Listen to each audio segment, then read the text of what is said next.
My name is Saket Soni, and I'm a labor organizer who spends most of his time in disaster zones. How many of you have been through a hurricane, flood, or fire? When that happens, thousands of families lose their homes overnight. I represent the workers who come in and rebuild them. Now, we're living through a time when all of us, in some way or the other, are experiencing a loss of home. Some because of escalating climate disasters, but also just as much because of economic upheaval or the pandemic or war, racial violence, social unrest, and of course, because of the crisis in democracy. The question is, where is hope being born in this time of pain? Because I'm here to tell you it is being born. Hope for the very renewal of democracy itself. And it's being born in the last place you would expect, among the least likely people. It's happening in the midst of climate disasters, between the residents who are having their lives turned upside down and the workers who are rebuilding them. Now, speaking of hope, I grew up in New Delhi, India, and when I was growing up, I saw America as a place exploding with hope and possibility. And this was somehow mysteriously captured for me in one iconic image that I would see again and again, week after week, in the back of my Archie comic books. So I came to America on a college scholarship, but soon after I graduated, my hope turned into hard reality. I missed an immigration deadline. I became undocumented. After 9/11, I faced racist violence. I felt I no longer belonged. I turned to community organizing to help others who had lost their footing in America, but also to strike back against what I perceived to be America's lies and hypocrisies, to strike back against the false promise of hope. Then, a conversation with a mentor changed my life. We were in the center of America's pain in New Orleans after Hurricane Katrina. There were over 1 million homes to be rebuilt across the Gulf Coast, and that rebuilding was mostly being carried out by immigrant workers.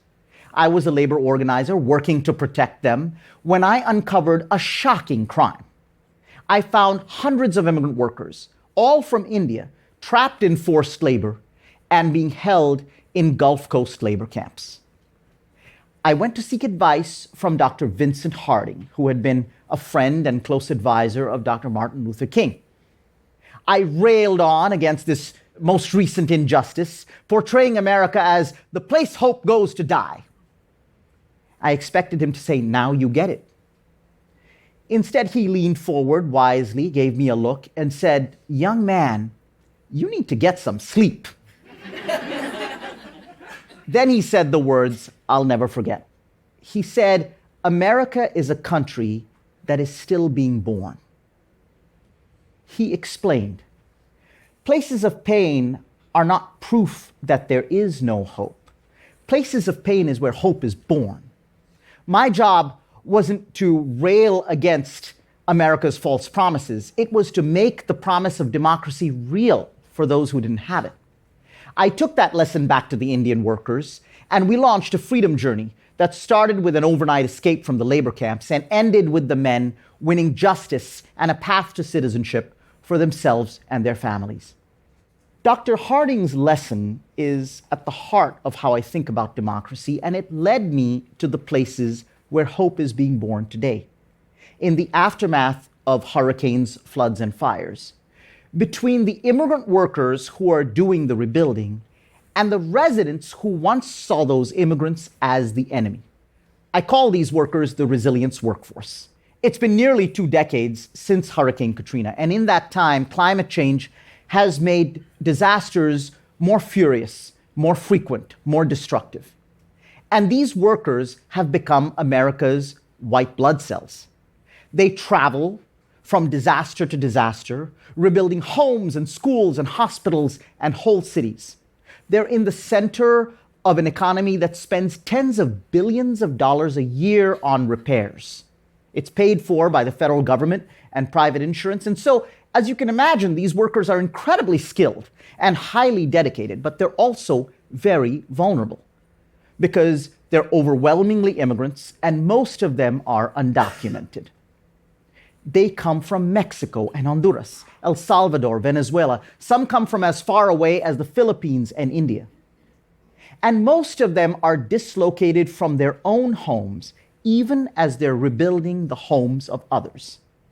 One worker, Mariano Alvarado, became a climate refugee after a drought in Honduras wiped out his job in his fishing village. Another worker, Beatriz Gonzalez, was an environmental engineer until the authorities in Venezuela cracked down on her job, forcing her to flee. A third worker, Saul Hernandez, had to run away from El Salvador to find safety and a better life in America. In the United States, these workers are on the road 6 months at a time. They do own homes. They live often in the first places they help rebuild, New Orleans, Houston, Florida. But they're on the road following disaster after disaster, traveling from state to state, doing the rebuilding. And as I've followed these workers over the last 15 years, I've noticed something remarkable about them. I've noticed that the work they do, restoring other people's lives, has transformed them, has become sacred to them. So here's a story. A worker from El Salvador, who I know, found himself one day staring through the broken wall of a child's bedroom. He was so moved that he drove for hours to find a Salvadoran doll to place in that family's home, in time for that family to find it.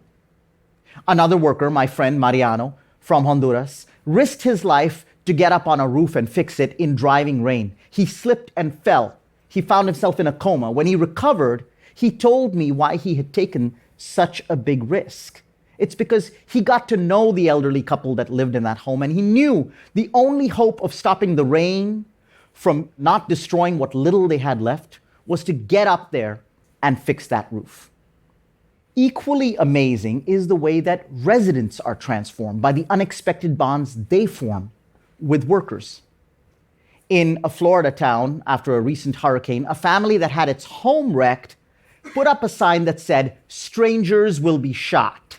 Well, we showed up at their doorstep, a whole crew of our strangers, Beatriz, Saul, Mariano and I, and dozens of other resilience workers, and we rebuilt their house, and they took that sign down and invited us over for dinner.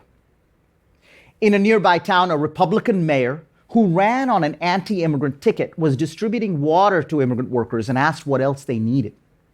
In Louisiana, a church community nursed a worker back to health after he got hurt fixing a parishioner's home. When that worker recovered, he gathered us together to fix their church from the ground up.